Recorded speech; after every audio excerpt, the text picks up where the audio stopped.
Hello and welcome to another Goo Engine tutorial where we're going to talk about the shader info node. I know a lot of you guys were asking about how to set up a Toon shader, especially with textured characters and stuff like that. But that's why I'm here. So I'm Professor Goo and I'm going to teach you guys how to do exactly that. It's pretty simple, honestly. It'll take us like 5 minutes. Don't ignore the fact that this video is way longer than 5 minutes, but it's fine. You'll be fine. All right, so check this out. I've already debuted this sort of like shader setup in the getting started guide, which I do recommend you guys check out if you haven't already. It's on the channel. But we go over some of the benefits of the shader info node and what makes it different from the default diffuse-based Toon shader, which you can do in native Blender. But what we're going to do is we're going to talk about how to set up a Toon shader and maybe even get something that looks a bit like this. Like we have this Miko character, which I've just set up with a basic Toon shader. With some very basic normal editing, but I'm going to talk about that a bit later. I won't be able to share this file because Genshin, I'm not supposed to share Genshin models technically, I believe. But you can get the MMD files, in the link down below. It's on their official Bilibili page, all that good stuff. So what we're going to do is we're going to actually build a Toon shader from scratch together. We're going to start with the native Blender diffuse based Toon shader. That'll make sense in a little bit. And then we're going to rebuild that Toon shader with the shader info node, which is basically doing this step by step in case you guys want to understand what each node does. And then we're going to show you guys how to do it with textures. So let's get started. I'm going to create a new Toon shader. I'm just going to call it Toon shader with all caps because I'm excited. So we're going to change this principled BSDF with a diffuse BSDF. Simple. I'm going to assume you guys are familiar with Blender, by the way. If you're not, you can check out the Blender Fundamentals series, blah, blah, blah. That's me, all that good stuff. So let's take a look at the diffuse BSDF output. It's very simple, very grayscale. You can see there's some Terminator artifacts there. It responds to light. It also responds to the ambient color of the world and stuff, which is all Gucci. But what we're going to do is we're going to transform this into a Toon shader. So I'm going to convert this with shader to RGB, which is necessary to change that green dot into a yellow dot. Sorry, that's the wrong one. A yellow dot with color ramp, or that feeds into color ramp. So that yellow dot is now an RGB output, which also goes into the value output, which is black and white. But anyway, the yellow connects to gray, but the green doesn't connect to gray. Excuse me. I promise that makes sense. You Blender users know that this totally makes sense. Okay, so what I'm going to do is I'm going to then clamp this or ramp this to be whatever I want. And as you can see, we already have a Toon shader. That was fast. Look at that. Look how fast that was. So what I've done here is I've actually squeezed two lines together, essentially, on the color ramp node, which allows me to get a very, very quick transition between white and black. But like it's a gradient. If you don't want a gradient, if you absolutely know you want a solid line, just use constant. It's the same thing and it's a little easier because you only control one line, just a bit more convenient. So we're going to use that. And then we're going to use a color mix node, stick that into the factor instead. And what we can do, we can just change our color inputs. Now the color 1 is technically the shadow, and color 2 is the lit side. This is just, how things are. So that's a little confusing. You can always switch it in the color ramp node, but it's a little weird, to be honest. Anyway, and there you go. You can choose your colors. So basically, it's just diffuse, convert it into color, put it through a color ramp the colors into black and white, and then change that black and white and map it to two of your favorite colors. For me, I choose like a little royal blue and a little cyan. I don't think that's royal blue, but whatever. But yeah, as you can see, you can try to change your colors to whatever you want. Now, it's very important that you can change your colors to whatever you want. An important aspect is that this shadow color should be different, considerably different from the lit color. A lot of Toon shaders they operate with like, oh, the shading color will be a slightly darker version of the lit color. And like automating that process doesn't really work. Because 2D artists have full control over their shadow colors. And 3D artists tend to get a little lazy with that, letting the lights decide and stuff. And that's what gives away the CG. So if you want to do NPR, you need to have full control over your colors. And that's why we have this. So yeah, let's say I want a cyan there, and like if you want to have like a more greenish hue, you can have that. Different shadow colors sort of dictate certain things. Just a general rule of thumb, by the way, if you have like less contrast in your shadows, something like you know, something like this, where it's like something like that, where it's a brighter shadow. This tends to imply subsurface scattering, which implies that it's a softer material, slightly translucent. So this works for like snow or fur or something like that. And then if you have like a really, really like sharp contrast, you know, something like this, like for example, if I were to go more into this territory and then more into this territory, you might be like, hey, you know what? I think that's like that harsh shadow. I think that's like metal or something, you know, like something like that. That's the general rule of thumb. Obviously, colors are very complicated, and you're gonna want to learn more about them. But yeah, just be able to change your colors to whatever you want. That's an important part of NPR. So this is why the Toon shader exists, and this is how we set it up to get exactly the control that we need. Now, quick tip: go to your render settings, scroll all the way to the bottom, and check if your color management is on Filmic or Standard. Default is Filmic. Filmic will wash out your colors like this, which is not great for NPR. It's great for photorealism, but not great for NPR. So if you want to have this anime style, the cartoon style, you're going to want to do Standard, so you have your actual colors showing through. But yeah, so that's what we're going to do there. This is the native Blender Toon shader. Now let's do our Toon shader, the shader info one. Rebuilding this Toon shader from scratch with only our nodes, or our shader info node output. We're going to construct this diffuse shader in a way that we have more control, but all the same features. So a couple things that the diffuse shader does have, just to run through it. They do have cast shadows. That's pretty cool. They also have Terminator artifacts, which is, you know, not a bug. It's a bug.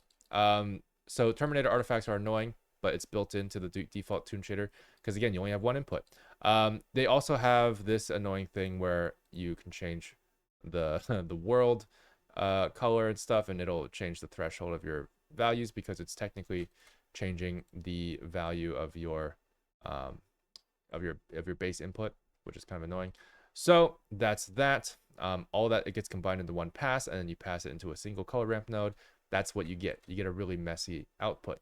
So if we rebuild it with the shader info node, I'm just going to drag this material output down so we can sort of see it. And we're going to go here. So this is the diffuse shader. Wait, hang on. Actually, let me keep this one alive. I'm going to keep you alive. I'm going to call it bad Toon shader. Bad. Yeah, because it's bad. But we're going to keep this one to be ours. So diffuse shading. The diffuse shading pass of our shader output node is just the shading and no cast shadow. So you can already see there's no cast shadows here. There was before. We can actually hit Control Shift left click with the Node Wrangler on, which is an add-on. Node Wrangler is great if you don't already use it, but Control Shift to left click will let you use a viewer node to see what's going on.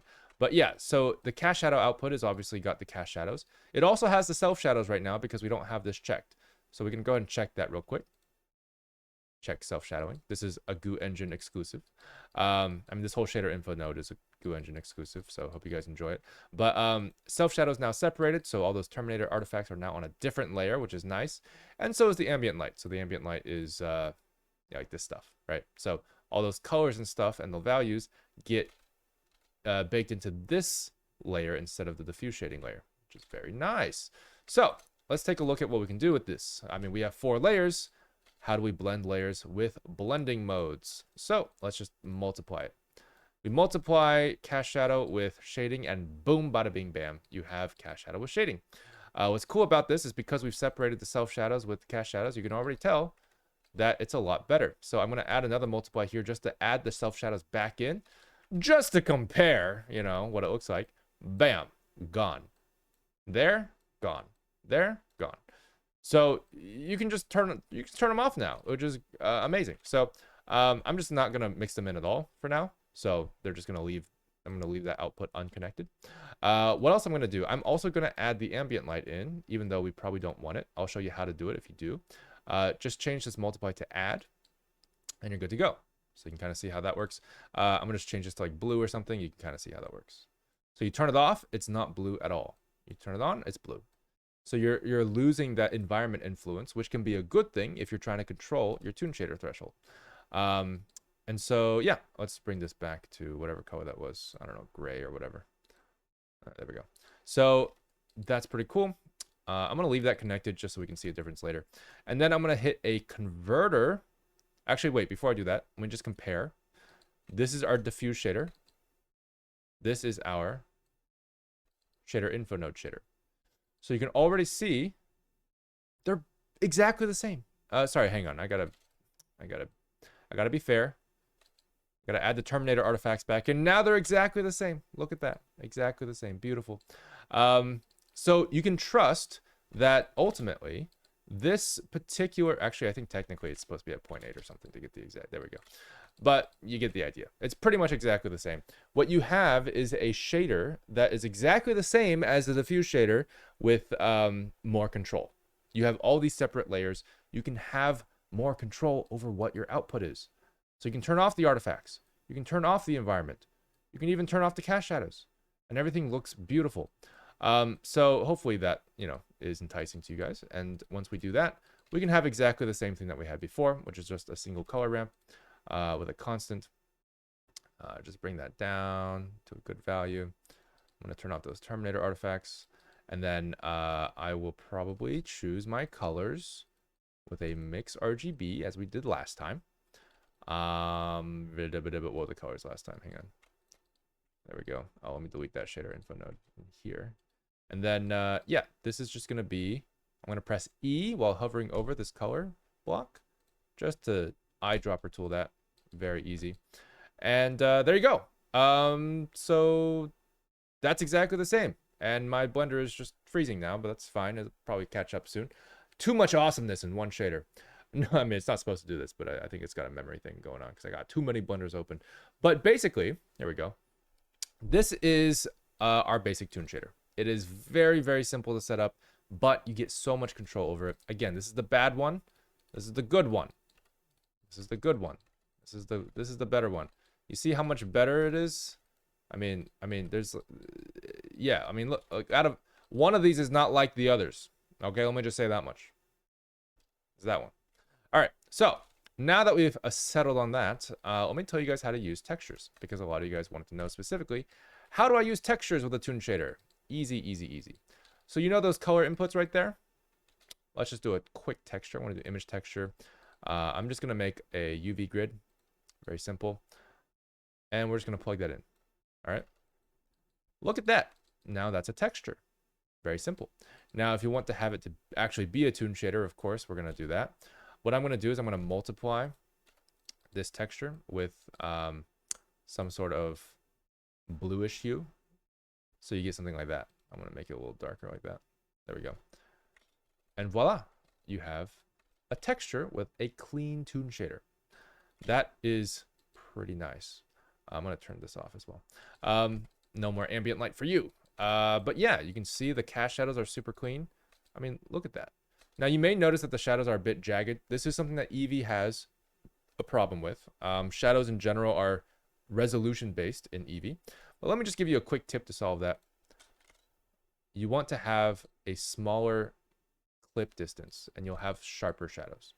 It's just like it's a limitation of how the shadow resolution works, but it's just a little tip that can help. If you do like 100, for example, you'll get something like that. You can see that there's a considerable improvement between these two. Yeah, so it's just a little fuzzy. You can also go to your settings here, hit like 4096, maybe not for both of them, but you probably could, depending on how beefy your computer is, and you just get a little bit nicer shadows. But yeah, so hopefully that makes sense. That is your textured shader, essentially. Looks pretty good. And then you might be wondering, well, how do we get something like this, right? So this is my Yay Miko test. I just did a little character test for a character that you guys can technically download, not from me, but from Bilibili. The MMD models are there, MMD. But I can't give you this particular model, I think, because it's Genshin's model. But if you guys want to download it, the link's down below. And the shader I will also provide. If you have Goo Engine, you can run it. But essentially, the shader is exactly what we set up. The difference is that it also has a rim light. So this has a nice little rim light to it. And you can kind of see it sort of accentuates certain parts of the geometry, certain parts of the silhouette. If you want it to be. One of the features is that it doesn't have a rim light on the lit side. It only has it on the dark side. You can also flip that if you want. You can change the rim light's intensity, all these things. It's a very simple shader setup, but I wanted to test it out on a character, so that there you go. You can just, see it. It technically works. The character doesn't have line art or anything, but it gets the idea across. So let's take a look at how to add the curvature node to get our rim light, because we are using the Goo Engine curvature node. Yes, that's right. So this is very simple to add, to be honest. All we're going to do is take this output from the scene rim. I'm going to change the samples to 4, change this to 0.1, and change this thickness to 10. There we go. And then we're just going to go ahead and add this to our thing with a color dodge. There we go. Sorry, flip that. Put that on the bottom. And you can see there's a rim light. So this rim light is great, but it's also sort of surrounded, right? So it surrounds the whole thing, and if you like move the light, it looks more like an outline, or like a sticker or something, rather than an actual rim light. So we want it to react to light like it did for Yae Miko. So what we're gonna do is we're probably going to mix it with the diffuse shading. Yes, that's right. Magic, magic, magic. So what I'm gonna do is I'm actually gonna put the shading, the shader info node output for diffuse shading into our mix node here. And I'm going to change that to black. There we go. And as you can see, there's a slight amount of it. You can't really tell because of the threshold. So I'm going to use a color ramp here. There we go. Look at that. So now that we've color ramped it to the same diffuse threshold as the shading, you can see that it basically only lights the part that is dark. And then the lit part is not lit. It's not rim lit. It's lit, but it's not. Anyway, you get the idea. Visuals. So we can also flip this technically if you want to. So you can flip that around this way. So there's more of a highlight. And if you want to see it more clearly, you can turn off these textures. I'm going to just turn them off real quick. And it looks pretty. So this is just how you set up a rim light. It's a fun way to do it. It's up to you exactly how you want to do it, but that's one way to do it. You can also, of course, set this to linear. So if you want like a more smooth, like fall off or whatever, that kind of stuff. But yeah, so that's the basic idea for a shader info node shader. You can see that there's all this control that you can have. There's also technically, if you guys want to know, I believe at the end of all this, you can technically multiply it by a color if you want to. So like some people might be wondering how to just get a normal diffuse shader. Let me just compare this real quick with a diffuse shader here with the same color, because some people like to put colors in their diffuse shaders. Yeah, so you can technically multiply the end output of these 3 blend modes with another, multiply with just an RGB, and it'll pretty much look the same. I don't have this on, so I'm going to turn that on real quick. But yeah, it'll look pretty much exactly the same. So that's how you get color into your diffuse if you happen to want that. For, our purposes for a Toon shader, we just want it to be black and white, so it's fine. So I figured I'd mention that one last tip, but that's it for the shader info tutorial. We have everything you need right here. And you should be good to go to make your own shaders. I really hope you guys are enjoying Goo Engine so far. It's only been out for like a week, I think, and I've seen so many crazy things posted on Twitter and Discord already, which is really cool. But if you guys want to get Goo Engine, link down below, of course, along with everything else. But if you have any questions, feel free to let me know down below or in the Discord. I'll see you guys in the next tutorial. Or animation, who knows? Bye-bye.